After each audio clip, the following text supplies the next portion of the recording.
was you or if it was both, but I don't know. Was your end, on your end. I guess. So, as you were saying, Miss Jack Hay. Jack Hay put together the greatest bird I've ever had. It was the best bird I've ever had. What was the plan? Delicious, moist. Well, transformative? It felt transformative. I mean, I went dark meat only. Huge win. Got a leg. Huge honor. Thrilled about it. And it was delightful. And she also made this acorn squash that was stuffed with Italian sausage that was a revelation. I like the sounds of that. It was a great meal. I'll be honest with you. It was a great meal. So it was a great day. We had a lot of fun yesterday. How about you? Not bad. The May residents did a fantastic job with the bird. We had about almost upwards of 60 people there. Wow. So it's grown a lot through the years. So that was exciting. Yeah, pretty good. The football was god-awful, as predicted. I mean, the lines had it that way. Told you, yeah. It was bad. It was bad ball throughout the day, which was kind of disappointing. The scores went 2-1, which we'll take. But solid. Yeah, it's interesting. I found myself as the day went along. I mean, it was on kind of the whole time, but as the day went along, I and it wasn't like it was some spectacular game, but I just needed a little bit of juice, and I ended up watching the Egg Bowl last night, Mississippi State over the. By the time the 49ers were cruising, it was obvious they were going to cruise right away. It was like, I don't need to watch any more of this. Yep. The Niners, Pedro, very happy about it. Niners cruising. I mean, the Green Bay-Detroit game was a good game. It just didn't. That one did not go the way we thought it was going to go. It did not go the way that I think perhaps most people would have thought that game was going to go. Dallas-Washington was a snooze fest, and I feel like that game is on every Thanksgiving, and it's always a snooze fest. And then the Niners are just killers. The Niners are. It is incredible that we beat the Niners under the auspices in which we did. Not taking anything away from anything that happened that day, but we got them at the exact right moment. That's a very good football team. That is a very complete football team. Yeah, it is. And they're healthy now, which is, right. Obviously a very, very big part of it is their health.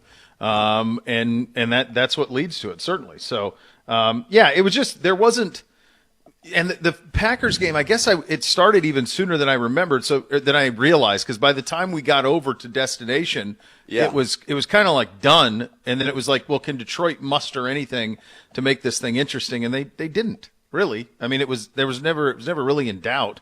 As I watched the second quarter through the end of that game, and then the Cowboys, that was just brutal. A brutal beatdown. That was a bad misread on our part, thinking that they're just one of those teams, when they play bad teams, they bury them.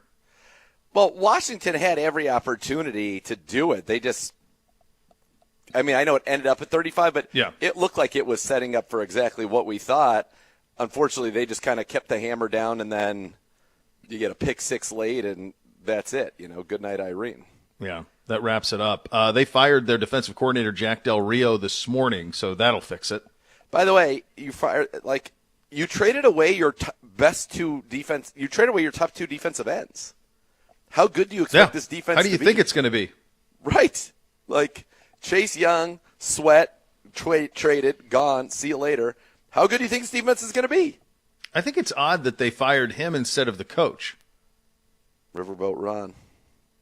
Yeah, I mean, you're going to start over anyway. Why wouldn't you just fire the coach, let Del Rio go for the last month or so? What's the point of – It's they're going to start over. All the more crazy why they wouldn't just take whatever was offered for Jacoby Brissett. Yeah. No, they've got. I mean, they're basically at a franchise reset. They got new ownership. My hunch is that they will rebrand it correctly, or as close to correctly as possible. They're going to want to hire a new GM, a new head coach, all of those things. Like, it's brand new ownership. They're going to want to start afresh. So it seems odd to me to fire a defensive coordinator after that, and considering what they have traded away. But I guess they must have felt like they had to do something. Yeah, and in the NFC, you're there. You can be in it even without a good record, but they're toast. Yeah, they're toast. They're absolutely cooked. It's interesting, like what has happened to Seattle, and how the reality has hit home for them in terms of what they are offensively too. Which doesn't. I mean, it's surprising, and really, I think when you look at Seattle, what they've been undone by is their offensive line play. I mean, we talked about that. Geno, 6 sacks, doesn't have time to throw. You have Smith and Jigba, Metcalf and Lockett. Like, that should be a very productive passing attack. But if you cannot protect in this league, you cannot play quarterback. And I think that's where they're running into big problems, is the fact that, quite frankly, they can't protect Geno Smith. No.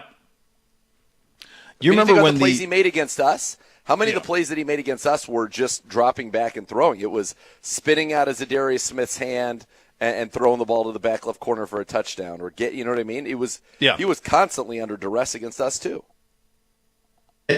The other thing, do you remember when the Los Angeles Lakers made a trade for Chris Paul when he was with the New Orleans Hornets, when he was still peak Chris Paul? Do you remember this deal? So they make a deal. Kobe's still with the Lakers at this point. I want to say they put Andrew Bynum in the deal. It was like Andrew Bynum and maybe Lamar Odom for Chris Paul. So it was going to be Chris Paul, Kobe, and Pau Gasol was going to be the triumvirate of the Lakers at that time. And the NBA stepped in and said, "No, that's too much. Can't have it. And the NBA was running the team at that point. They were looking for ownership in New Orleans. And George Shinn, the previous owner, was there, and they were looking for ownership. So the NBA was running the team, and David Stern stepped in and said, "Nope, too much." And that's how I feel watching McCaffrey play for the 49ers. Just too much. It's too much. He's too versatile. There's too many things they can do. It's too much of a Swiss Army knife. It's too much. Debo, Kittle. It's too much. Yeah, they're good. But we see what Kyle does with average backs. Yep. So now when he has one that's extraordinary, it's overwhelming. Yeah. When they're all healthy. It is. And, I mean, you even think about our game against them, that first drive when they just walked right down the field, you're like, oh, my God, this team is unbelievable. Now, obviously, we settled in and we rocked Brock Purdy. And, again, protection and pressure can burst pipes. That's how the Browns were able to do it on that day. But they're loaded. They are loaded.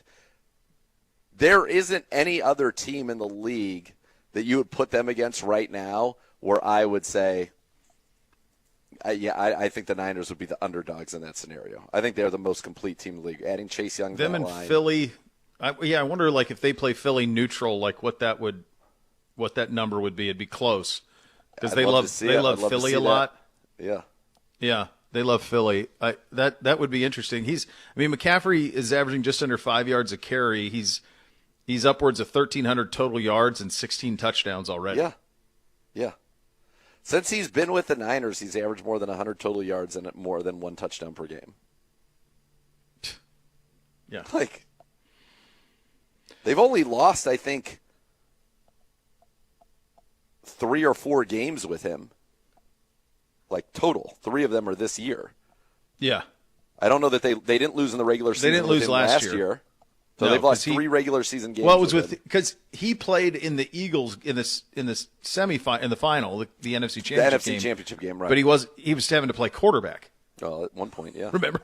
Because Purdy was no quarterback. We have the emergency left. Third quarterback rule now. You got to have the break glass guy there, man.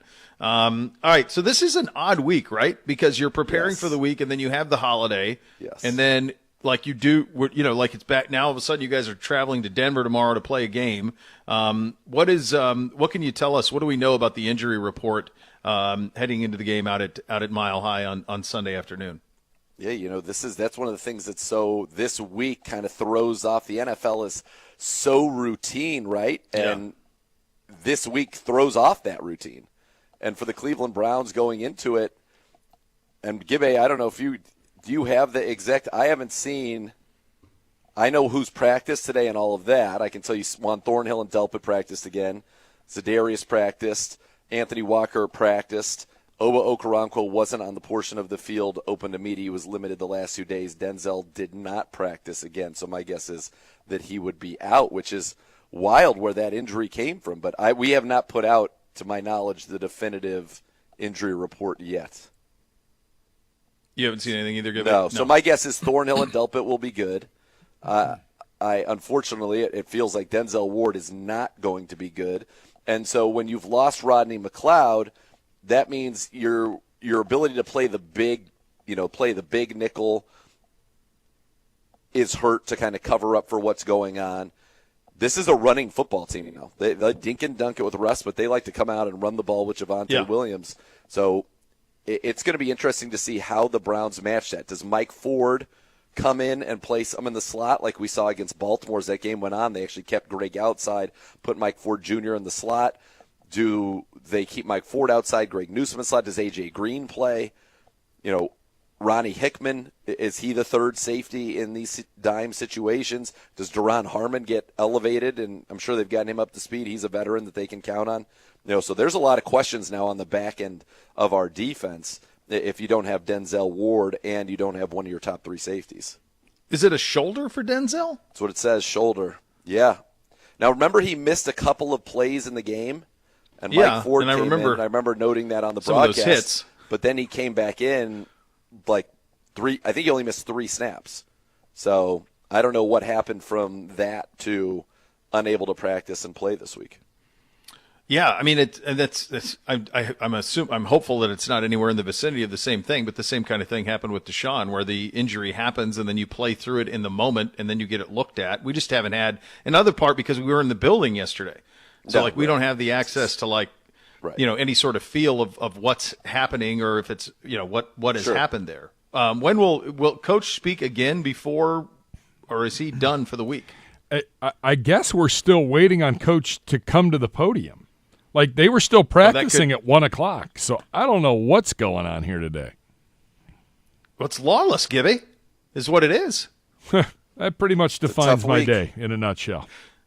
Yeah, it's lawless, buddy. Like there's they get everybody out of the building on a Thursday. You don't know what the hell's going on. So theoretically, Coach will be at the podium at some point today, and maybe we'll get some answers as to where we are with Denzel Ward. But yeah, like as Z pointed out, it's the injuries are starting to stack a little bit on the back end of that defense. And luckily this season, for the majority of the time, we've been very, very healthy defensively. So, but you are getting some things start to stack here a little bit. Yeah, and it's true for everybody in the NFL. The good news is, you're still in good spot at safety position. You still have in MJ Emerson and Greg Newsome a very quality, dare I say, elite cornerback tandem. But Denzel's playing at a big time level, and you're taking on a Denver Broncos team that is, Russ has thrown 19 passing touchdowns. He's thrown a passing touchdown to Cortland Sutton in 5 straight games. Cortland Sutton has 8 touchdowns receiving this year. So you want to have Denzel out there because that's, Denzel and Cortland Sutton on the outside. That'd be a good matchup. Now, maybe we'll get MJ Emerson on him, can match up his size a little bit better. All 8 of his touchdowns, by the way, have come in the red zone. So that's somebody that you're going to have to obviously account for and try to stop in those situations. Yeah, be interesting to see what happens here, and hope maybe get some updates from Coach coming up whenever he does get to the podium at some point today. He does have to talk, though, right, Gibby? Like he will have an availability today. Yeah, he'll talk, and then scheduled for locker room is Miles, Amari Cooper. Okay, there's some big names still to talk this week that have not spoken. Yeah, it's a disjointed week because of the holiday, and you lose track of kind of where you are, and obviously they're on their plan. Their plan stays the same, but for the rest of us, it's a little bit off, to say the least. Here we go. This is we just got him in from Kelsey Russo, our staff writer. Browns game status for Sunday against the Broncos. Denzel Ward, Marquise Goodwin are both out. Juan Thornhill, Anthony Walker Jr. now questionable. Okay. And that's it. That seems to be the only ones. So Obo's good to go because he was not seen at practice today too, right? Yeah, correct. So I don't know. So that means he has no injury designation. No injury. Which, he's good to go. Yeah. Okay. There you go. That's where you stand in terms of where we are from an injury point. So the big news here, obviously, that Denzel Ward, who was playing at a, dare I say, all-pro level this season, will miss a game. This is his first one this year, right? For Denzel? Yeah. Yeah, I believe that's right. Yeah, I think he's played all the rest. Yeah. So he's down with the shoulder. All right, as updates come from an injury standpoint, we will get those to you. As mentioned, a lot to get to. It is a Mailbag Friday edition of the program. Get your questions into Gibbe at Browns_Daily, and he will take care of you on that one. We also have Behind Enemy Lines with our buddy Ben Albright of KOA in Denver. He will join us to preview the game. The scores are coming as well. It's a big one up in Ann Arbor tomorrow. We'll give you a little bit about what should be a game unlike anything I've ever seen in that one coming up. Lots to get to. We're off and running. Cleveland Browns Daily, 850 ESPN Cleveland.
Arbor tomorrow between Ohio State and Michigan. 3 times since the year 2000, 2 college football teams have reached 11-0 in the season and played each other. All 3 times it was Ohio State and Michigan. That's in the entire country. It happened in 06, it happened in 22, it happened in 23, now this year as well. This is the 5th time that the 2 teams have met as top 3 programs. It happened in 74, 06, 16, 22, and 23. There's all of this talk about, and anytime you talk about the Ohio State-Michigan rivalry, you talk about Woody and Bo, and there's such a fondness of that time, of the 10-year war. The one thing about that, though, is I think you're in it now. I think you're in a 10-year war right now. I just don't know if we've ever taken the time to consider it. But if you go back to Harbaugh's hiring in 15, that first year it was number 8 against number 10. The second year in 16, that's a double overtime game. It's number 2 against number 3. 17, they were unranked. Ohio State was 9. In 18, Ohio State was 10. Michigan was 4. It was 1 versus 13 and 19. They didn't play in 20 because of Michigan had some COVID stuff that happened in 2020.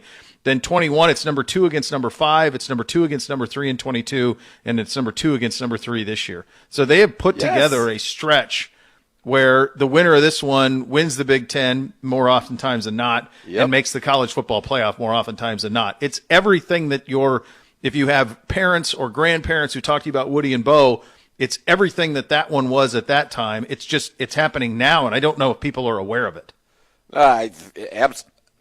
As somebody who was obviously not as invested as others, I'm aware of it. It feels like it is the rivalry again. And there's, in my mind, just from the vitriol I've heard sent back and forth, this is probably the most intense, forget from a football standpoint, but just from the standpoint of the rivalry and the distaste that these schools seem to have for one another right now is at an all-time high. And I think the stakes in this game are bigger than just the fact that it's unbeaten versus unbeaten. And there's so much riding in terms of what it means, not only for this year, but as you talked about, when it was 2 versus 3 in the last 2 years, what happened in those games? Those outcomes can be called into question depending on the outcome that happens tomorrow. It's a referendum. It is, which is probably not even fair to what it really is, but it absolutely is a referendum. For Ohio State really believes that Michigan cheated. They believe it. And they believe that those 2 games the last 2 years would be different if they didn't cheat. Michigan believes that Ohio State turned them in. They believe that everybody else does what they were doing, and they believe it wouldn't have made a damn bit of difference if they did it or not. I mean, this all started with Harbaugh calling Ryan Day born on third base for inheriting Urban's program in 2019 and burying him the first time out. It's continued in the years that have followed. This is likely the last time Harbaugh will be involved in the game. I talked to people up there. Most people think this is it. He's either going to go to the NFL, and Jay Glazer was reporting on that yesterday, that the NFL is not going to hold this scandal against him in any way, shape, or form. So it's very likely this will be the last time that he is paid associated with the game. And this is a guy who guaranteed victory for Michigan as a player, and then they won. So he's come full circle as a coach. He's probably never been more popular there than he is right now. I would imagine he's as popular as he's ever been. He's the perfect black hat for the rivalry from the Ohio State perspective. He is there from their perspective. He's their Woody Hayes. Yep. He's all of that. So, yeah, I mean, and you mentioned, you talked about the 10-year war. I mean, Woody and Bo had a great deal of respect and even love for one another. These two can't stand each other. Cannot stand each other. Day and Harbaugh hate each other. I mean, Ohio State, I know this for a fact. Ohio State tried to make sure that Harbaugh could coach in this game. They wanted him coaching in this game.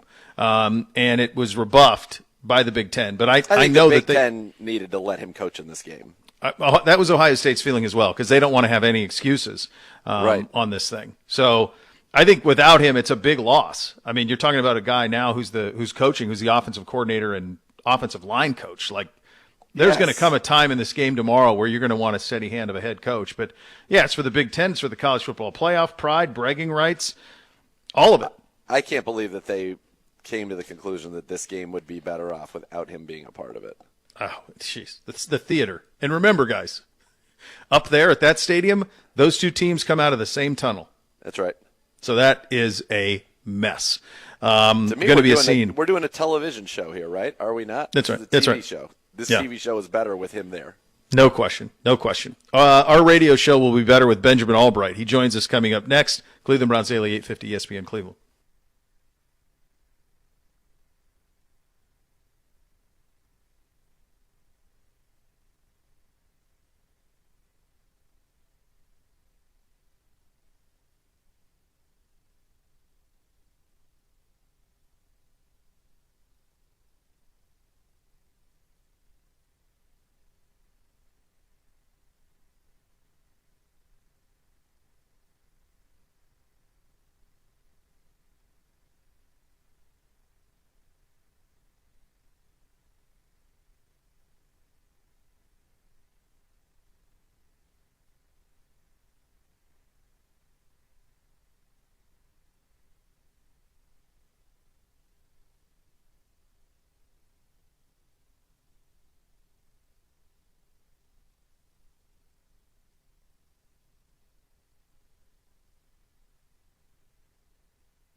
Lawyers, serious injuries, call 1-800-ELK-OHIO for a free case review. Elk & Elk's proud partner of your Cleveland Browns.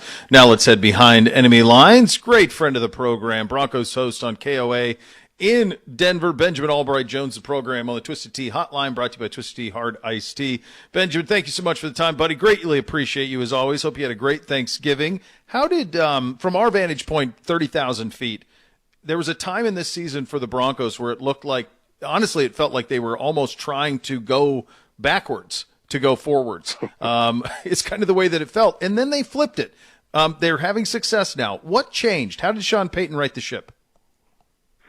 Well, I can tell you they were never trying to tank. I know that was the popular narrative out there, and everybody saw that debacle in Miami, which was absolutely horrendous. But I think it was just a matter of the team getting healthy, coming together, and getting the reps together, the communication improving, feeling each other out. It just started coming together at the right time. I mean, this was a team that came within 3 points of winning its first 2 games as well.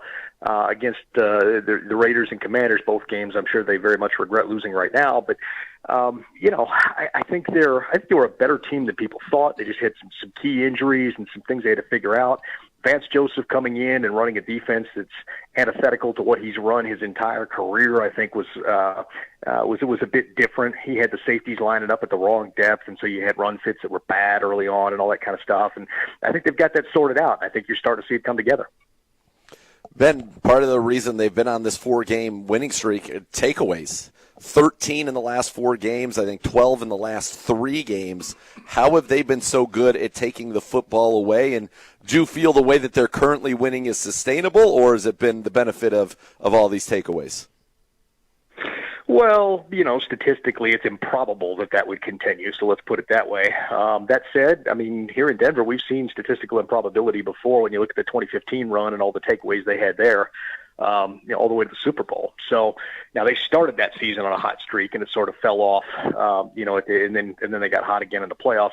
I think the reason to get in turnovers is getting more pressure. They got rid of the dead weight, the Frank Clark, the Randy Gregory guys who were just there cashing checks, didn't really want to do anything. And you've got Nick Benito, who took a jump in year 2. You got Barrett Browning, who came back off injury, and Zach Allen, who's been a remarkably good free agent addition. They're getting to the quarterback a little more. The sack totals aren't quite where they want them to be, but the pressure totals are nice. They're affecting plays, and that secondary is underrated with Justin Simmons and Pat Surtain back there, and Moreau's done a heck of a job after they benched Mathis. But the real star has been Jaquan McMillan, the slot corner, who he had a decent camp, but Asang Bassi had a really good camp. And Bassi comes out to start the season, decided he just didn't want to tackle in the run game. They bounced him after the Miami game, put McMillan in there, and he's been a revelation. So that's been the real. I think if you're looking for one guy that's secretly been a spark, that's been the spark. On the other side of the ball, Russell Wilson, just over 200 yards a game, but it's 19 touchdowns, it's 4 picks, it's 70% completions on the year. This, in terms of Peyton with Wilson, what's that marriage like now? Obviously, there's a roadmap here that they're using, but how are the two of them? Are they seeing it the same way now? Maybe they weren't early in the year. I'm not 100 that they're seeing it the same way, but they've got kind of a fragile understanding, I guess, is the thing. That they find a start, it's kind of like there's an understanding here. Okay, this is what you can do. This is what you can't do. We're just going to find ways to maximize what you can do. And, they finally got the Russ Wilson-Samaje Perine connection going. I know a high-flying throwing to the running back is not exactly what you want to hear, but it's working. And that's sort of the thing. They found the things that have worked, and they're running with that. I think that Sean Payton has got to get out of his head a little bit, because he is doing a bunch of stuff that just is not working. And if they can get away from that, and get some of these speed players involved, this offense might have a chance to be explosive. Marvin Mims, he's running them on end arounds and reverses. He's had 5 carries for -1 yards. It's just stupid. The guy has mind-blowing speed. He's one of the best returners in the game right now. Just run him vertical. Even if he's not a complete route runner, anybody can run a bang 8 or a bang 9.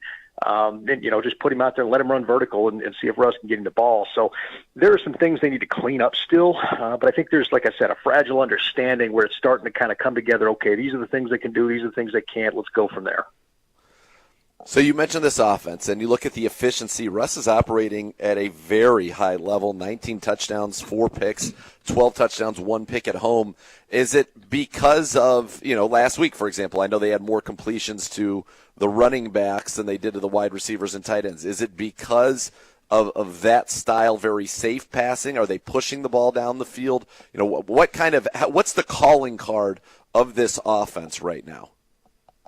The calling card of the offense right now is a run game, and the passing game to the backs by extension. That really is what it is. They're kind of transforming from what they've been, which has really been kind of a finesse, blocking scheme. They weren't smash mouth at all, which is kind of funny because you think about Denver, you think about a smash mouth, punch in the mouth kind of offensive line. They haven't been that since before Peyton Manning was here.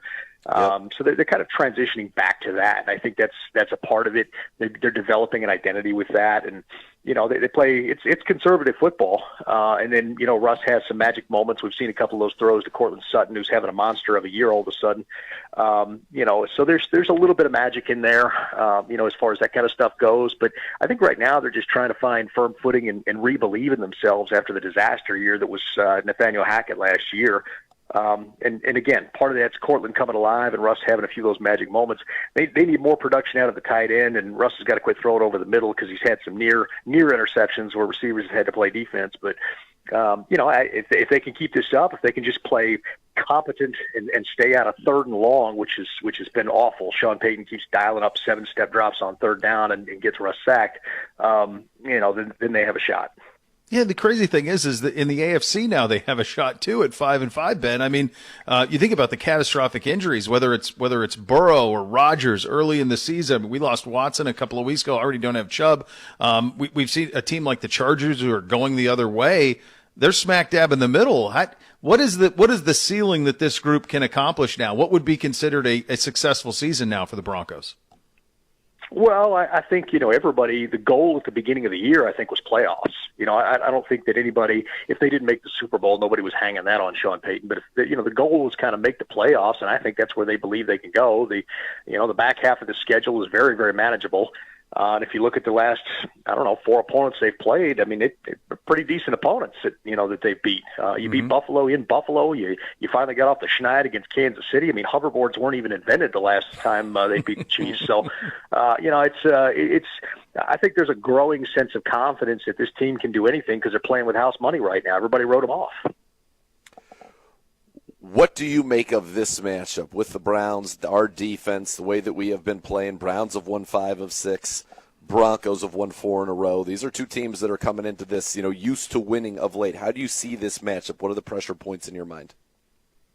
Well, I think the big strike against you guys is obviously the corner being out there with Ward. I think that's going to hurt you guys a little bit. I think this is going to be one of those glorious, ugly football games played in the cold. I think we're looking at like a 15-12 final, which I'm going to love because I love sloppy throwback football, ugly throwback football. But, I think that's what we're going to see. I think we're going to see a return to classic Browns versus Broncos, a lot of the run game from both teams, field position game that every yard is going to matter in. And I love that because I think it brings tension. I think the pressure points here are can the Broncos cover David Njoku and will he hang on to the ball? Because they struggle against the tight end a little bit, and can the Broncos stop the run because they've struggled against guys that aren't very good? I mean, Alexander Madison has all the agility of a row of shopping carts and still made him look silly. So I think those are the things there. And then on the other side, can you turn the rookie over? I'm a big fan of DTR. I think he's a good quarterback. I think he's going to be a good quarterback in this league, and he's still growing. But can you force him into turnovers because that's really been the catalyst for this team throughout this winning streak. When you look at the back end of this defense, we know Surtain, you mentioned the slot corners playing so well. Moreau's having a good season. Justin Simmons is a stud every single year. With Kareem Jackson out, what does that do, and what is the impact of that?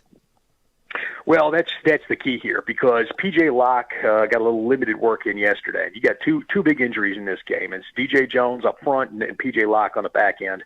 I think DJ is going to be a go. PJ is really 50-50 at this point, and if he's out, that's a big blow because the next guy behind him is Delaren Turner-Yell, who is basically a glorified corner playing safety. He doesn't do well with run fits, and that means you got to put Justin down in the box, which makes him less effective because he's at his best when he's out there being rangy and breaking up passes or intercepting them. So if Delaren Turner-Yell is out there, we've seen quarterbacks go after him as soon as he gets in the game, and they've been largely successful. So I worry about that. That's my biggest worry for the Broncos side of things in this game. If P.J. Locke can't play, because Locke's a playmaker, if he can't play, it's going to be a problem for the Broncos. Ben, you're the best, buddy. Thank you so much for the time. We greatly appreciate you as always. Absolutely. Love you guys. All right, there he is, Benjamin Albright, KOA out in Denver on the Twisted Tea Hotline, brought to you by Twisted Tea Hard Iced Tea, official sponsor of your Cleveland Browns. Keep it twisted, Cleveland. Hey, Browns fans, you can enter for a chance to win season tickets to the 2024 season from Sugardale and your local Meijer. Head to browns.com/contest to enter now, and don't forget to grab Sugardale bacon on your next trip to Meijer. A little over and under coming up next. You're listening to Cleveland Browns Daily on 850 ESPN Cleveland.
Browns fans get into Cleveland Browns Stadium quicker on game day with Express Access presented by Verizon. Enroll for free today and enter through exclusive lanes at each gate.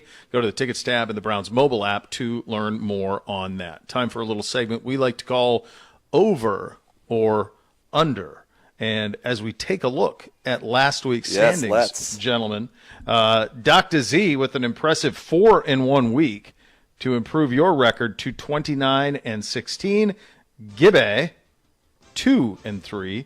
You will go to 27-18 is the record there. You got both of them right. That he got wrong is the way that worked. It was the rush and the receiving numbers that you got. You got them both right. Gibbe got them both wrong. So victory for Z, a 2-game lead. The Jalen Warren long run helped on that regard, and the Browns won, so that was great. Yeah. Let's go, that baby. Did it. Garbage. All right. This week, we are in Denver, and we are going to start with By the way, it's amazing how close my DTR over/under total yardage was. You're from very last good week. at this. This year you have been It's right on another level. Another level. Yeah, it is. So here we go. We'll start with you, Dr. Z. And we're looking for a DTR over/under, total yards accounted for, passing and rushing. We're looking for 190.5. Over, under. I'm going to go over again. Over. All right. Give it. Yeah, I'm over. He's going over 200 this week. Big week. All right. I think he was at 180 last week in the game against right around. It'll be 180 better this week. Pittsburgh. Next. Over, under. All right, we're looking for Russell Wilson completion percentage in the game on Sunday, Gibbe. The number we are looking for is over or under 68.5. Russell Wilson completion percentage, 68.5. I feel like I should take the over because when you throw enough 4-yard passes, you're probably going to complete enough 4-yard passes where you're over that number. So I'm going to say over, but it's because he's going to dink and dunk his way to that number. That's their operation. Not against us, baby. Under all day long. Under, because when he gets chased out of the pocket and has to throw it away 100 times like he's going to with our elite pass rush, those all count as incompletions. Under. Next. Over, under. All right, we're looking for total yardage out of the running back rooms. So you get the running back rooms. So you'll get McLaughlin, Pirine, you'll get Williams for them, you will get Ford, Hunt, and Strong for us. Our guys over or under their guys, Dr. Z? Their guys just because of Pirine. They throw the ball to the backs way more than we do. He's averaging 10 yards a reception. So it's almost like that group to me kind of has like a 40-yard head start. And so I'm going to go with the Denver backs for What if I add Chief to ours? Does that make it more interesting? If you added Chief? Yeah. Our running backs and Chief? Sign me up for the Browns, baby. So yeah. We'll keep him out of it. It does make a difference. It does, yeah. We'll keep him out of it. Their backs, our backs, total yards. I'm kind of like the show me state. Had a rough week last week containing the Pukers backs. I got to see us contain some things here and not give up the big play. I will go them, but not willingly. All right, very good. Next. Over, under. All right, gentlemen, we're looking for everybody's favorite. You guys have, by the way, you guys crushed this now. You guys have crushed this. It's hard to find a number that is divisive on sacks, interceptions, and fumbles. Divisive. It very much is. I would like to. It's very tough. I would like to take that statement and if I could frame that. You're killing it. You Yeah. haven't missed one in a long time on this. That means the I'm one due. we settled for. The one we settled for this week, and I believe this is to you, Gibbe, is 4.5.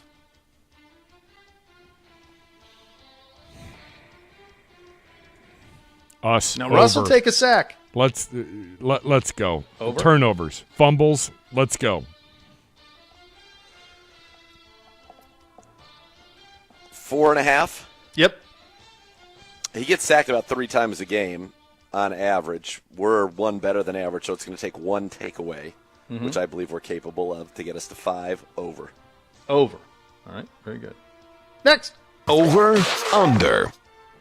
The actual is 36.5. You both got this one wrong last week as we were under the 32.5 number. So it's up to 36.5 for this week's game in Denver. Dr. Z. I mean, you heard Albright talking about how it's going to be this low-scoring, ugly game. It feels like that's kind of what it has to be. It's going to be cold, crisp. Neither one of these teams is that electric right now in terms of just go as a juggernaut. 36 is just so low, though. Like 20-17 gets it done. Mm-hmm. I'm going to go over. I don't like unders just in general. Like, they're no fun. Like, I don't want to be watching the game being like, hey, let's not score points here today. Right. Over. Both teams are in the 20s. I think it's the exact opposite of what everybody's going to say. I know I agree with you, Z, but like I don't care. Like That's all right. I'm staying with my Stay true to yourself, Gibbon. First Yeah, thought. that's what you got to do. First thought. Let's And get it done. It's too early in the season to worry about To trying chase. to catch up. Don't chase. the Just get guy's as many 9-1 right in as the you last can. 2 weeks. All right, I'll figure it out. Yeah. Turning it up. Hang in there and battle. in So there, that's you where just we battle. stand on all of that. Is this a good road trip? This Denver road trip? I've heard a lot of people the last 24 hours or so say they're headed out there. It's a great road trip. It's a flight, If but- it's a weekend, Yeah. I think it would be. It's a I think lovely. you road trip. said it correctly. If it's Yeah. a weekend, Yeah, Denver's awesome. it's Awesome. a town. great city. Yeah, I like Beautiful. it a lot. Yeah. Good food, good places. Yes. It's Good gonna stadium. be. It is going to be Great sta- stupid it's- cold though. Like Stadium tomorrow is night. very cool. Tomorrow night the low is 16. Oh my god. It's going to be There a you little go. chilly. The Rocky Mountain air is going to be crisp, boys. Boy, I don't is even it? know what to wear for this Yeah, well, yeah, and we for this type of an environment. I have gear for all kinds of weather over the next 9 days that I have packed. So for the folks out there who don't know, you guys are staying out there because the team is staying out there. So you will fly to Denver tomorrow, then you'll go from Denver to Los Angeles Sunday night, right? Yep. And then you'll be into Los Angeles for all of next week. So you are truly packing with like 3 climates in mind. Yes, because the weather forecast for next week in Los Angeles, Yeah. because it doesn't rain, it's going to rain Thursday and Friday. Is it really? Come on. It's going to be in the 60s and rain. Wow. In the early. Now, we're a week out. A lot So can change. it also, yeah, But- and it depends on where you are. You guys are, you're not in Santa Monica or anything, so you'll be away from the ocean a little bit. So you have a little bit of the weather changes so dramatically there. That's why depending I'm on like, where it's you're still a at. week out, but like I had to pack today. Yeah. So what am I Right. doing? Yeah, it's tricky. You got a lot to pack for there on the trip. All right, there you go. Those are your over-unders. Coming up next, we hit the mailbag. Still time to get questions into Gibbe. We will get to those coming up next. You're listening to Cleveland Browns Daily on 850 ESPN Cleveland.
For nearly a century, Rumpke families operate one of the nation's largest waste recycling companies, providing top-level services to residential and commercial customers.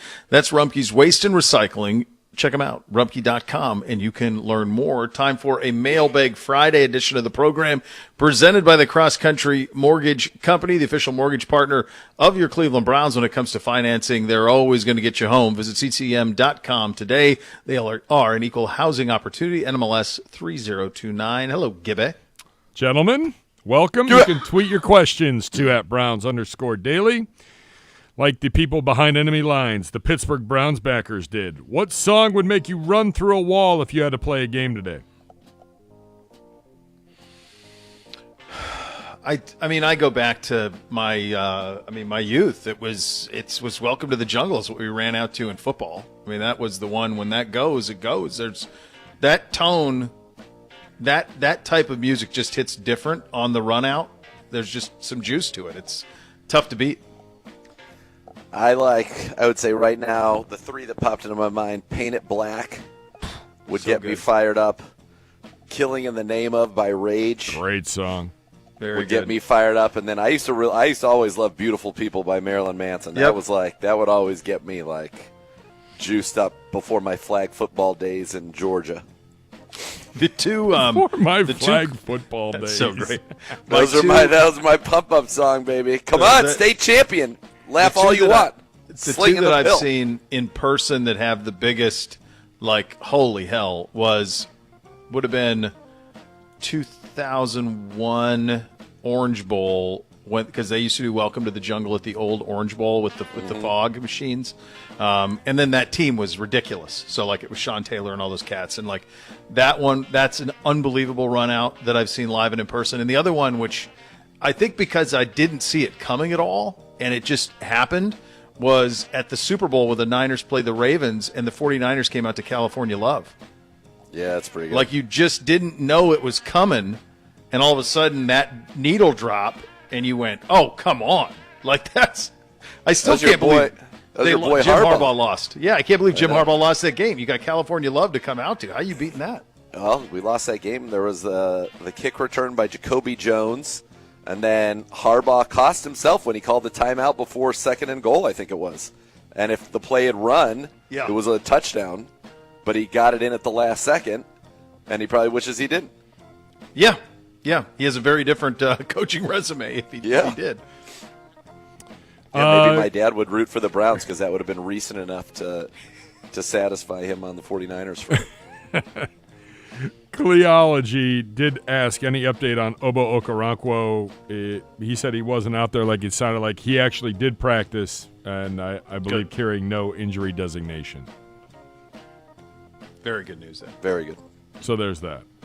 H. Schneider, Gibby and team, DTR looks like he could be a weapon with his legs. Do you expect to see more RPOs, design QB runs like we caught a glimpse of last week? Z? I think with him, you're going to see week after week the training wheels kind of be taken off because I think people are misconstruing what happened in that last game for Kevin Stefanski's confidence in DTR rather than the best way to win this game is to not let TJ Watt and Alex Highsmith win it. So I think that's why you saw quick. I think if you get some more longer developing pass plays, you're going to get naturally more scrambles out of it. We saw kind of one scramble for 14, 2 design runs. So, yes, I think all of that stuff will be more incorporated as we go on and on because, quite frankly, I think he's a good runner. And I think that his legs are going to be a valuable part of what he does. Listen, you play to win the game. Play to win the game. Play the opponent. It doesn't matter. Pittsburgh's offense did nothing. They had one play. So Stefanski knew that. He knew how good our defense was. Why risk anything with a guy making his first true start in the league? I don't even count the one against Baltimore earlier in the year. So just keep it simple. Keep it easy. Let's just not give them the football, and we're going to win. So I agree. I couldn't agree with you more. There's been a narrative this week. I noticed it yesterday at Thanksgiving of you can't really, that we're so limited by him. Just give him a minute, man. Yes, right. You won the game, you bozos. Right, which was the point. For God's sakes, that's the point. Yes. Browns backers, North Jersey. Bo, how did you become a Heisman voter? What do you think is Marvin Harrison Jr.'s chances of winning it? I was used to be an AP college football voter. I was asked by a guy who ran the Florida AP years ago on that, and so then that was always kind of on the resume. And then when I moved to Columbus, there was an opening for college football. You have to have so many in each region, and so once there was an opening, the guy who's in charge of that for Ohio asked me if I would do it. So I've been a voter since '07 for the Heisman. I never take it lightly. I always keep track of it throughout the season. Every week I keep kind of a running power poll of how I see it. And then at the end, I give them, my belief has always been that every player in the country plays 5 good games of similar, at least 5 similar opponent matchup games. And I judge how they are in those games, the biggest games they play. To answer the question about Marv, he's got a really good chance because no one's running away with it. The 2 quarterbacks at Washington and Oregon have both been statistically very, very appealing, and they'll have a last chance to impress because those 2 teams are going to play for the Pac-12 championship in a couple of weeks, provided Oregon can beat Oregon State this weekend. But Marv's got a monster spotlight game tomorrow. So if he goes 8 for 160 and 2 scores, he's absolutely in the mix for sure. And I think he's going to be invited. As long as they win Saturday, he'll be invited for sure, but I think he's got a heck of a chance to win it. Here comes a doozy for you from Sensible Steve. It's an oxymoron given this question. Would you rather bathe in a tub of turkey gravy or a tub of cranberry sauce? Cranberry sauce, I think. Well, it'll be sticky. I'm going gravy. I'm not a big cranberry guy. I don't like either one. I don't want to do it neither. I'm not doing it. No, Just you like have we to went pick out one, on- Z.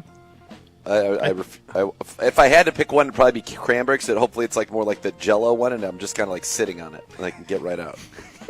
The one that like just comes out of the can? Like, Yeah. It'll be like support my back, a little spinal support, and I'm out. Might be good. If it's warm, that might be kind of comfortable. Listen, Might be okay. I've reached a certain age, so we went out with some of Miss Kay's friends on, and shout out to my guy Chad at M Bevy, took great care of us. But we went out, got some drinks, and then they were like, it always happens. Let's go to the Greenville, which is a dive bar in Chagrin Falls, and just it's you can't go there for one.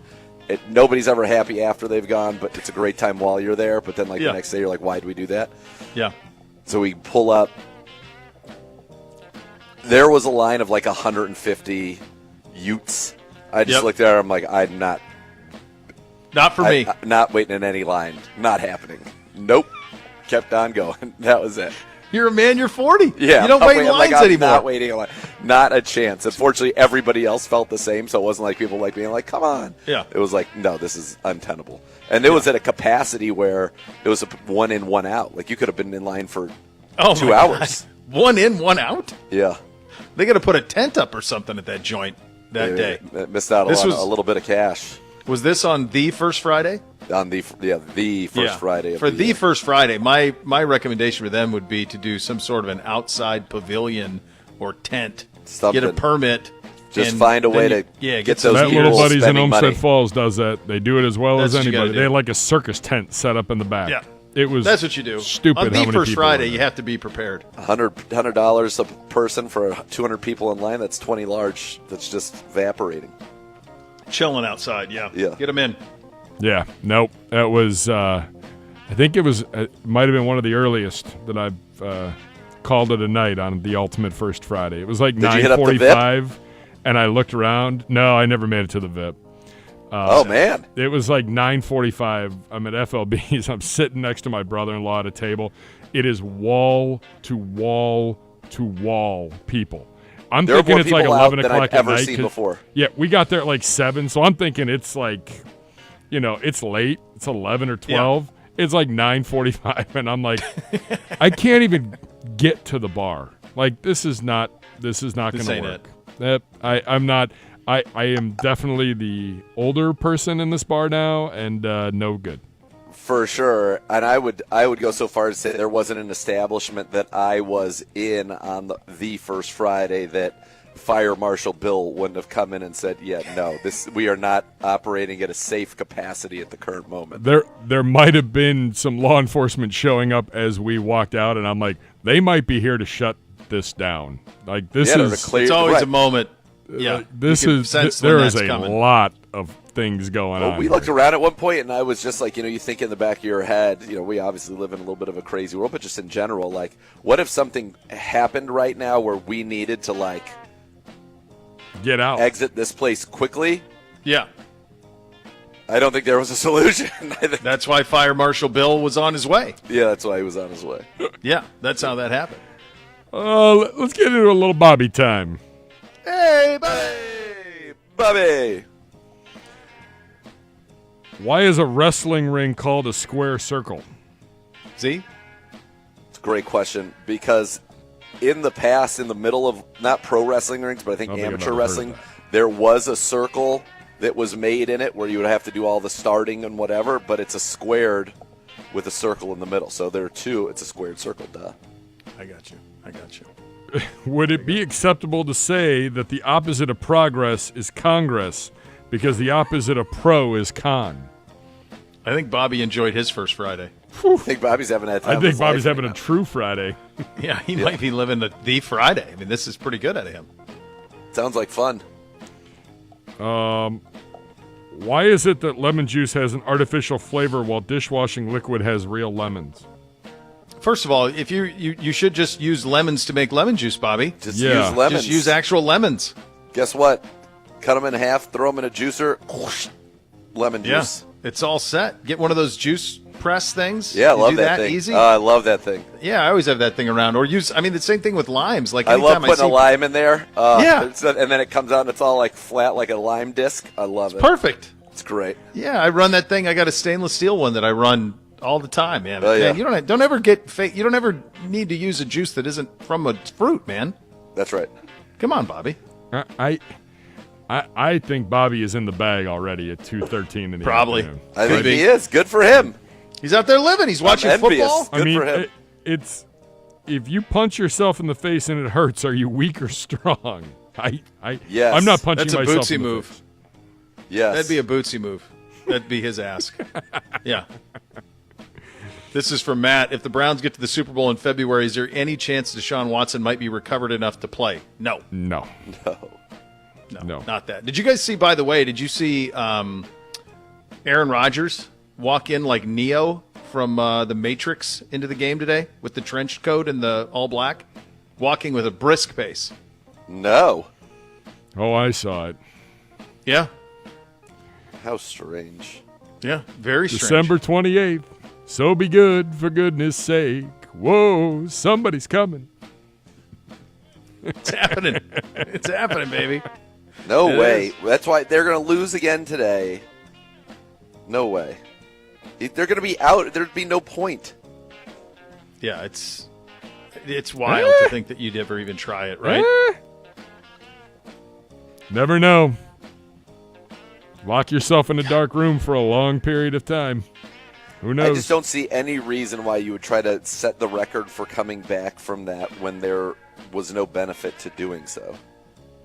Yeah, it does. It does seem like it wouldn't make a whole lot of sense. All right, The last thing gentlemen, you wanna that's do is today's mailbag. Bobby, I don't know re-injure what's it. going on. Sober up. Bobby, Bobby. this is a good one. Which famous celebrity would you want to punch in the face? Oh, man.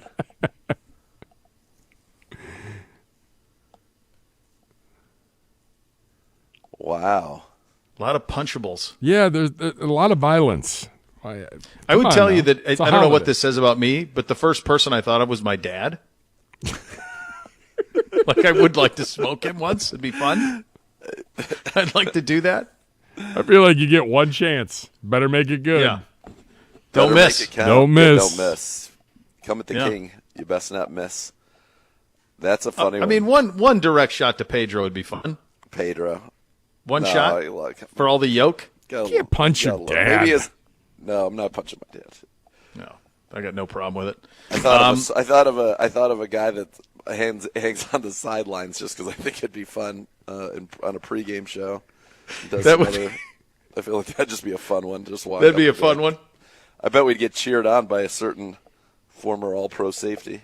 I think you're probably right on that. Yeah, this sometimes when you have that level of smug, Yeah, there would be something very good with it. Yeah, I'm in for horse face. all right. yeah. Yeah, I'll never- You'll probably see him. Oh, Will you see him Sunday? I ran into him once a couple of years ago when we were playing, and I believe I had said all week, if I see him, I'm going to punch him.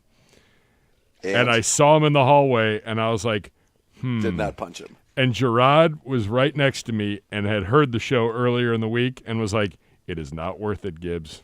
Just keep right on you'd walking. lose your job. It is And not I'm worth like, it. I eat for free in Cleveland for the rest of my life if I do this. That's true, but you would also have spent some jail time in Denver. Minor Yes, detail. I've spent some You might jail not have time in other gotten back places. to Cleveland for a long time. Any sort of municipal judge in the Denver area is going to levy you a very harsh sentence. Very harsh. You'd be without job, so there would be that. But yes, you could eat for free in Cleveland. It's a for while. problem. Yeah, Right. you'd have to make sure it was 3 meals a day. That's Right. the way that would have to go. That they were all there And forever. for forever. All right, we will do the keys to victory. Your forecast coming up next is in addition to your fantasy minute as well. It's starting to get Yeah, I interesting figured on that side of things. if you had a bad day yesterday, maybe some last-minute pickups.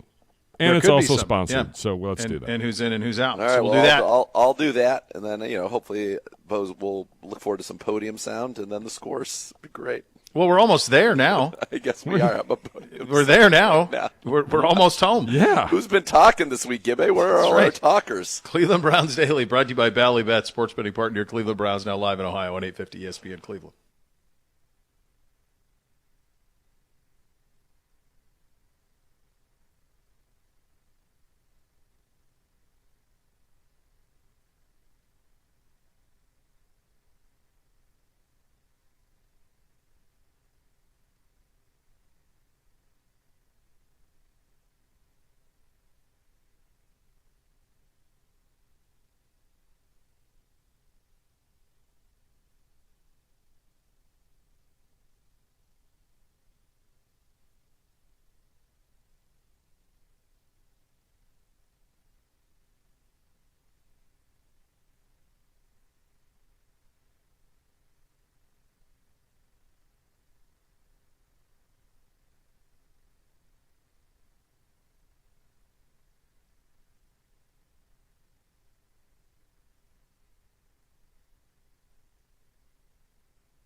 OBM, the preferred provider of copiers and document services for the Cleveland Browns. They'll tackle any size office. Call 216-485-2000 or visit ohiobusinessmachines.com for more. Time for your keys to victory in Denver at Mile High. And for that, we head to Dr. Z.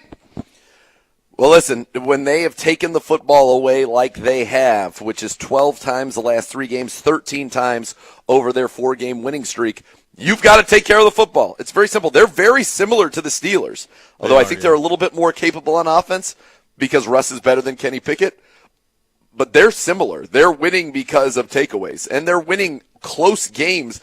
They're winning at the last second in games in which they had, the last 2 weeks, they barely won, and they had 7 takeaways. So they're not good. The Browns have got to take care of the football. I think that will be so important. Take care of the football. This team is ball-seeking. They have guys on the back end that can turn you over. You cannot allow them to take the football away on Sunday. Yeah, I mean, don't make this harder than it is. Like, you have the best unit in the game is your defense. Yep. So lean on them. They've been fine being leaned upon all season long. I don't know why it would stop now. So lean on them and squeeze out a victory. The reality is you need a split. The next 2 is kind of it. So 1 up, 1 down. Obviously, you'd love to win them both, but you really need a split to kind of stay on the trajectory you want for the postseason. So you've got the best of all of the different units that are involved in the next 2 weeks. You've got the best. So lean on them on the road for 2 weeks, quite frankly. No, you're exactly right. Another key in this one, I think, is because we don't have their offense has struggled to put points on the board. Do not allow special teams to flip field position. They actually lead the league in kick return and punt return average. Marvin Mims has a kick return touchdown already this year. And our units under Bubba Ventrone have been the best in the NFL. Don't let that somehow impact the outcome of this game. Don't let Marvin Mims as a returner change field position, turn, what should be a 0 into a 3. Keep that even. And I think we'll be in a good spot. But really, just be even with them, and I think we are the better football team. Corey may get an 80-yarder out there. Mile high. Hits bombs. He's on pace right now. He's averaging 49.6 per punt, which would set the Browns franchise record, which is his. Last year was 48.5. That's incredible. Yeah, he's going to hit some bombs out there. And Hopkins may hit a 66-yarder. Oh, yeah. Let's do it. His next 50-yarder will set a Browns single-season record for makes from 50-plus. He's been unbelievable. All right, your last one. Get after Russell Wilson. I mean, I think if we stop the run, put them in 3rd and long, obvious passing situations, I just think Myles Garrett and Za'Darius and Obo are all going to feast on this football team. I think that's, stop the run on early downs. Javonte Williams is a physical back with breakaway speed. Stop the run on early downs. When you get them into 3rd and longs, force the checkdowns, then come up and tackle Samaje Perine. Yeah, that's the job. All right, those are your keys to beating the Broncos in Denver per Dr. Z. Your Friday forecast is presented by Carrier. Carrier, turn to the experts. Geez, Gibby, 42 and sunny in Denver on Sunday. It's gorgeous. That's as good as you're going to get late November in Rocky Mountain country. I mean, I would say this. Saturday night's going to be really bad, but Sunday, that's doable. I mean, I'm sure with the winds and everything, it's probably going to stay in the 30s, but I'll take it for the last Sunday in November. Does the wind swirl in that stadium? Yes. It does? Yeah. I was curious. I've not been to You this disagreed one. with me there. Yeah, I don't remember that. I just remember it being, when I was on the sidelines, and that night game in particular, it just being like icy cold, and the crowd's awesome. They do the chest thump thing from Wolf of Wall Street. Oh, do they? And the whole crowd does it. It's pretty cool. You got the lady riding on the trusty steed out there. It's great. It's a great environment for football. It's awesome. Yeah, I've not been to that one. I was at the old one I'm many just moons pissed I got ago. to see Lucifer again. It's like, that thing sucks. Yeah, pure terror. Just the stupidest idea to do that. It's Nobody wants it. No. It's a murderous It's statue. a bad deal all the way around. Currently snowing out there in the Rocky Mountain state. So that's where you stand on that. All right. Fantasy Minute presented by Scaleco Capital. Scaleco Capital investing in scaling companies locally. Obviously, by the time, we're 3 games in and there will be a 4th one here in about a half hour. But just in terms of matchups, Z, who do you like this weekend? Well, in the quarterback room, obviously you start the main guys, but I think Kyler Murray is all the way back. Great game indoors, climate controlled against the Rams. Justin Fields against Minnesota. Josh Dobbs against Chicago, that same game. And then C.J. Stroud's as hot as anybody. I think you continue to roll with him at the quarterback position. Running backs for you. Mostert is looking good. DeAndre Swift continues to be very, very good. Kyron Williams coming back off of IR is expected to start and be the man against Arizona. I'd get him right back into my lineups. And then I like our guy. I like Jerome Ford and Devin Singletary of Houston. He's been hot. Stick with him. I think that'd be a good play for you. I think back-to-back games over 100 with a touchdown. Tank Dell is a top 10 fantasy receiver right now, believe it or not. I like Michael Pittman against the Tampa Bay Buccaneers. Good matchup for him. Chris Olave, I like him as well. And then at receiver, they've got Zay Jones. When Zay Jones has been on the field, Calvin Ridley's giving you 100-plus and a touch. Calvin Ridley roll with him again this week. And then tight end is getting real tough, and a lot of the good ones have already played this week. But Trey McBride, Dalton Kincaid, a couple of young players. Chiefs got 4 or more catches in 8 of the last 9. I think he's got 50-plus yards in 4 of the last 5. Roll with him, Dalton Schultz as well. And then Taysom Hill always just for the – you never know what he's going to do. Taysom Hill could play some quarterback for you, could run it for you. He could do all those things. So he's a guy that ends up being pretty valuable in that tight end spot, especially because the spot's been decimated by injuries. I mean, I think the consensus top 4 tight ends coming into the season would have been Kelsey, Mark Andrews, Darren Waller, and Dallas Goedert. And Andrews is done for the year. Waller's currently on IR. Goddard's currently on IR. So it's been a rough position this year. Yeah, it really has. Injuries everywhere on that side of things. Well, we've reached week 12. Times for a little segment we like to call The Scores. Do pay attention. It's coming up next. You listen to Cleveland Browns Daily on 850 ESPN Cleveland.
All right, welcome back into Cleveland Browns Daily, brought to you by Bally Bet, sports betting partner, your Cleveland Browns, now live in Ohio on 850 ESPN Cleveland. Time for a Week 12 edition of The Scores.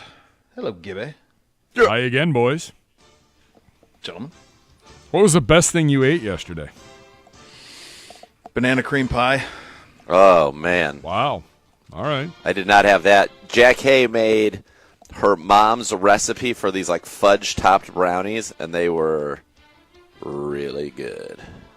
I like the idea there. How about you, Gibby? Everything was great, as always. But there was this vegetable. It was almost like a pot pie of veggies. Like, you know how sometimes you got to have like corn or you got to have like something on the side. It was a conglomerate of veggies. And Griff, I brought Griff and Noah to Thanksgiving because they're not from around here. Didn't have anywhere to go, nice. so I was Very like, welcome kind. to dysfunction I like it. at its finest. Good job to you, Gibby. And by dysfunction, we're really good at what we do. It's just kind of craziness, and it's a lot for newcomers. It was like a vegetable thing, but it had like some melted like Swiss cheese in there as well, like a real Almost like a quiche. Yes, but not of that But no makeup. It was almost like a shredded. I don't know what it was. I'm I don't know who intrigued by made it. So it's a pie. It's a veggie pie. Yes, but like Okay. if I'm going to do veggies on Thanksgiving, this was a very fine way to go about doing it. Pie. Yeah, we finally had. I was sitting next to our lovely host, Mr. and Mrs. May, yesterday. My wife's cousins, and we kind of all said it out loud that turkey is not transformative, unless apparently this one Jack Hay made, but that it is not. And we were looking, and it was the white meat was consistently passed over.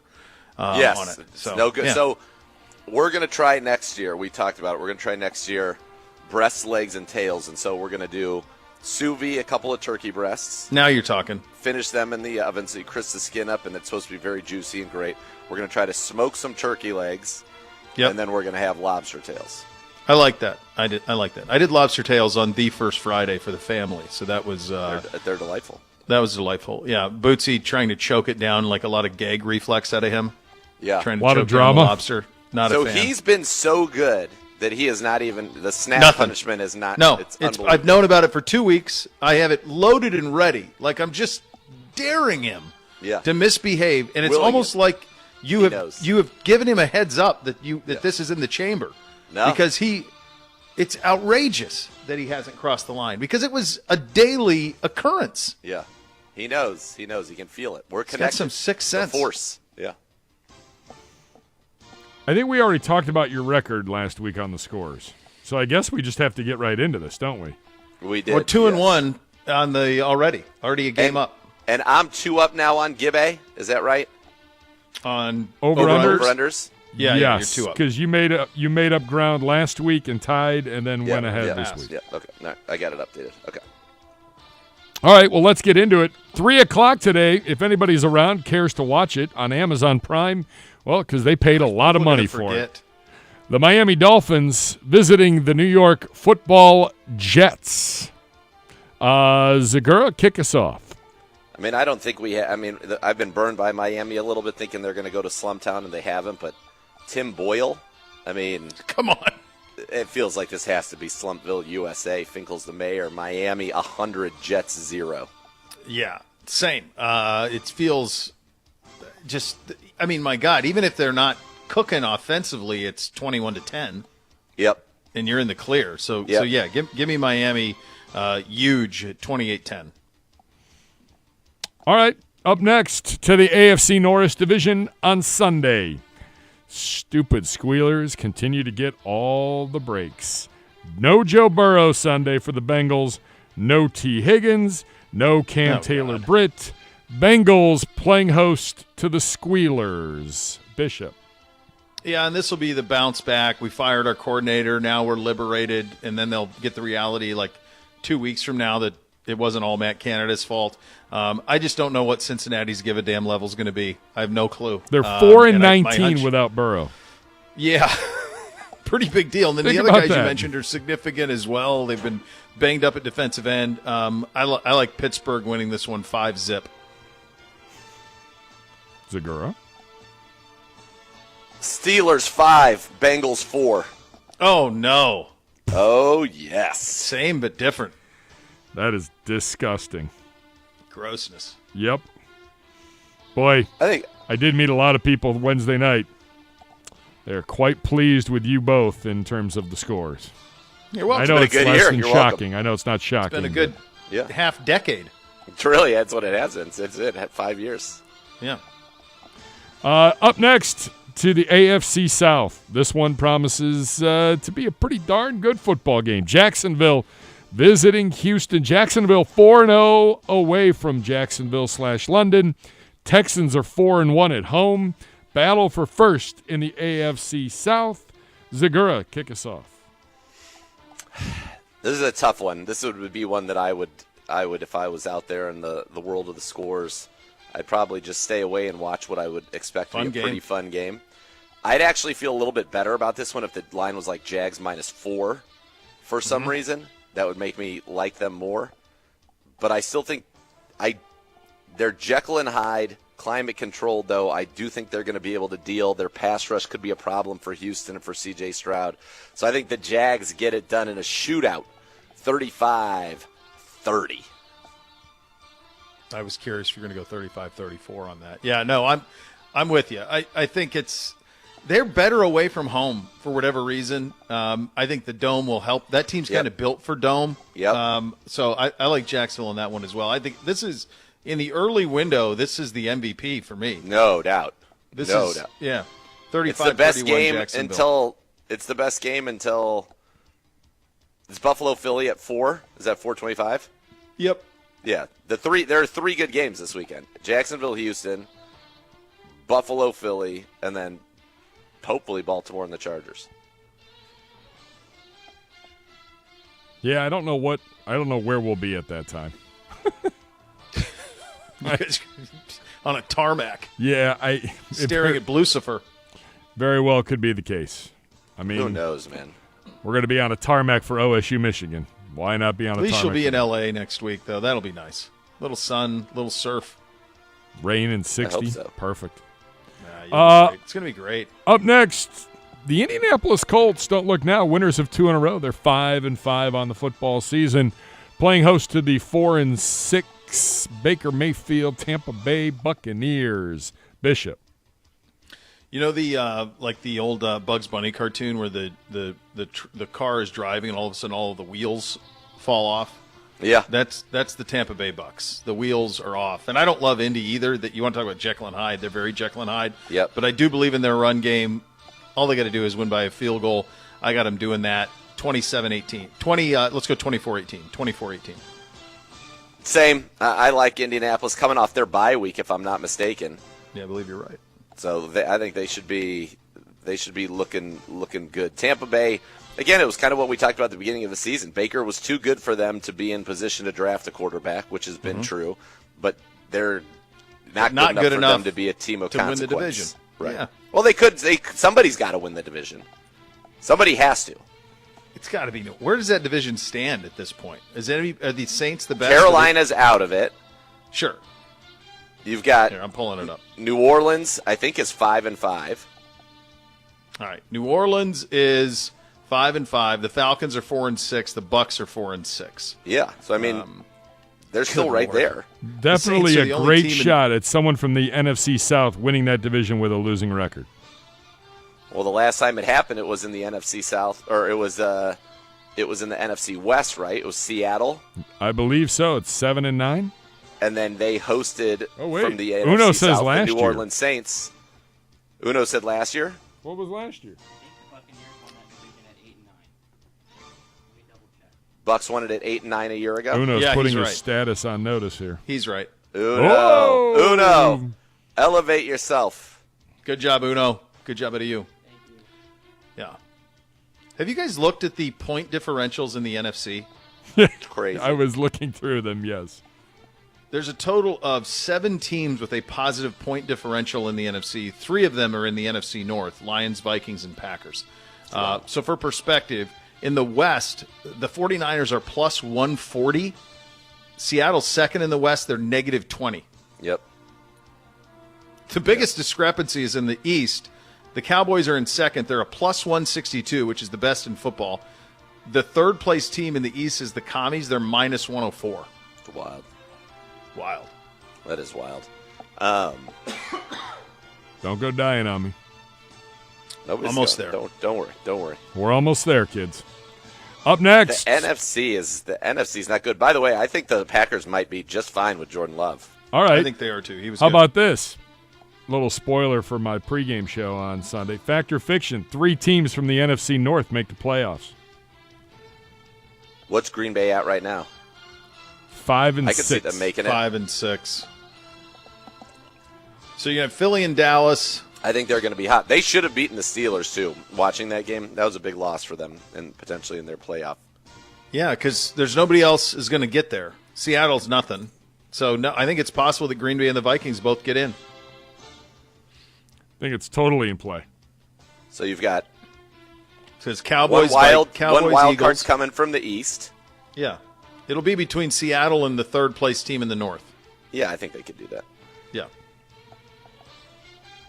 Up next, it's the inmate game of the week.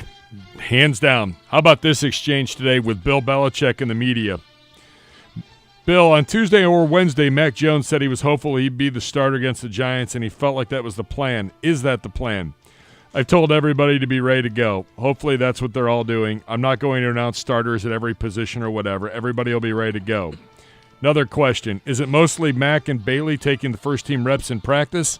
Belichick, I've told everybody to be ready to go. Question. Even though you've told them to be ready to go, have you in your own mind settled on a guy yet?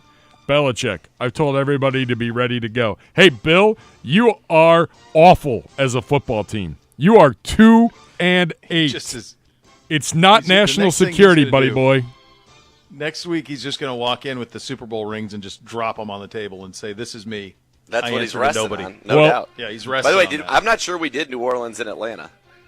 No, I'll come back to it. I was too angry That's true. reading the transcription from Okay. Belichick's We thing. can- New we can England skip visiting the New York Football Giants. Giants 3-8, Patriots 2-8. Hot garbage all the way around. Bishop.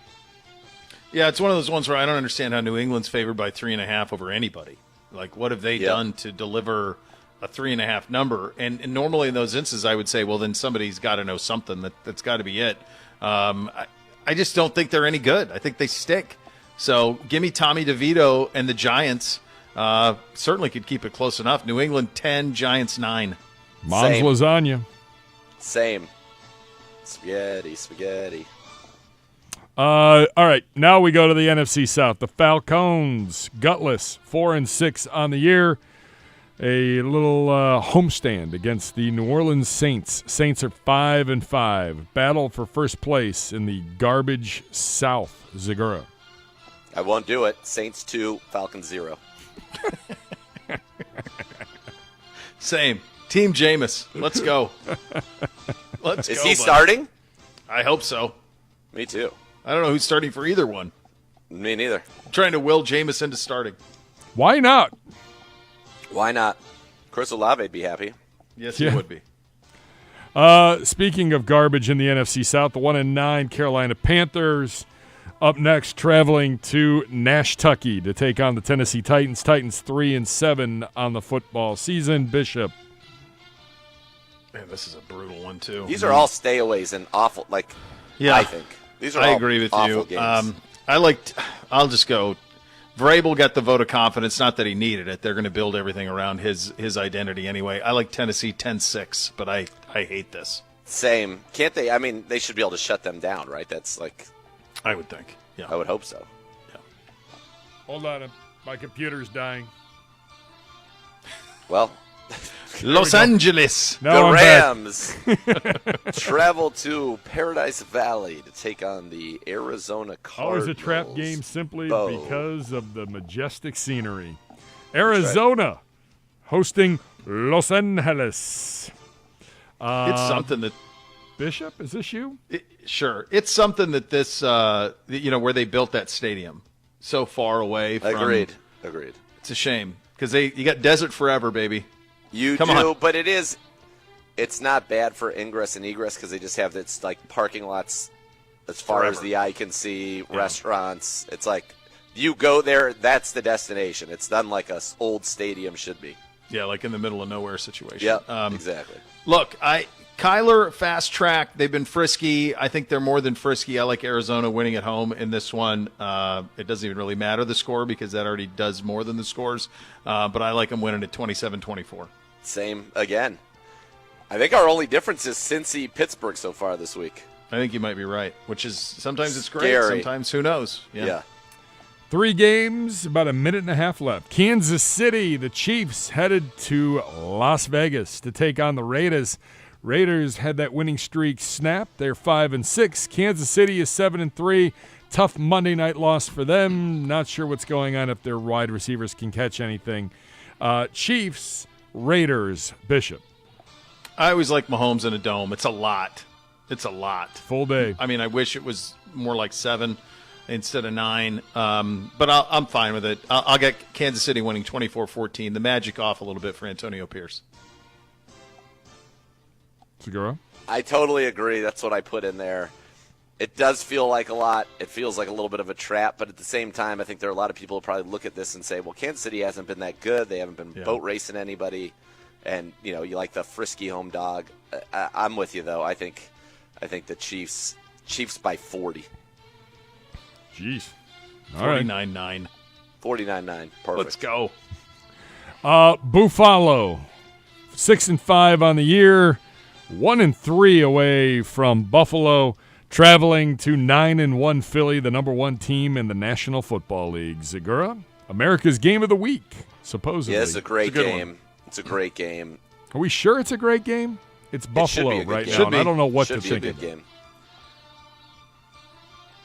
I think Philly has a little bit of a letdown. Oh, baby. Of the Super Bowl rematch victory. They get it done 974 to 973. Oh, gosh. I got it a little bigger than that, just slightly bigger than that. Bigger. Philly, but same overall score, 973 for Philly, and then I've got 969 for Buffalo. Okay. All Second right. difference. I've got like 40 seconds, but campfire races. Z, if you haven't been and have the time, you have to eat at Buckhorn Exchange in Denver. The Buffalo Prime Rib is transformative. Oh, What? there you go. That sounds delicious. Excuse me? Sounds Buffalo Prime. I'm in. Buckhorn? By the way, Baltimore. Buckhorn Exchange. And then the Sunday night foosball game, Baltimore visiting the gutless Chargers. I'm not putting Chargers in the gutless They're category. broken. I'm done with them. Ravens. Gross. Segura. 27-17 Ravens. $1 billion. Oh, boy. Chargers. $1 billion -2. Oh, there you go. That's what All right, Simon our is. score right. coming up next. You're Go listening to on. Cleveland Browns Daily on 850 ESPN Cleveland.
All right, Sunday, Cleveland Browns Radio Network, Browns Game Day, high noon, Ken and Gerard, 2 o'clock, the kickoff show with Andy and Tyvis, and then your kickoff at Empower Field at Mile High with Jeff Phelps, Z, and Gerard on the call for that one. Buckeyes and Michigan at noon tomorrow.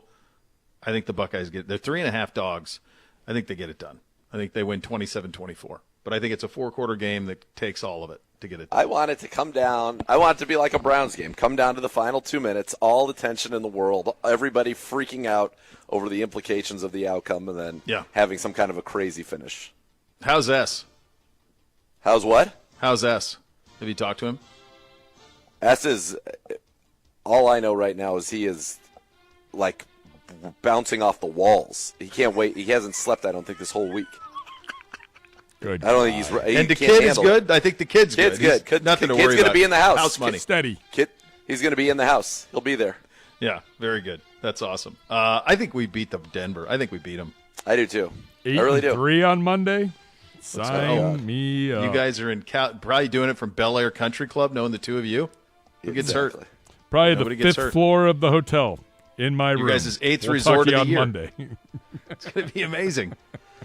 Hey, have a great weekend, everybody. We're back on Monday. The next level is next. Cleveland Browns Daily, 850 ESPN Cleveland.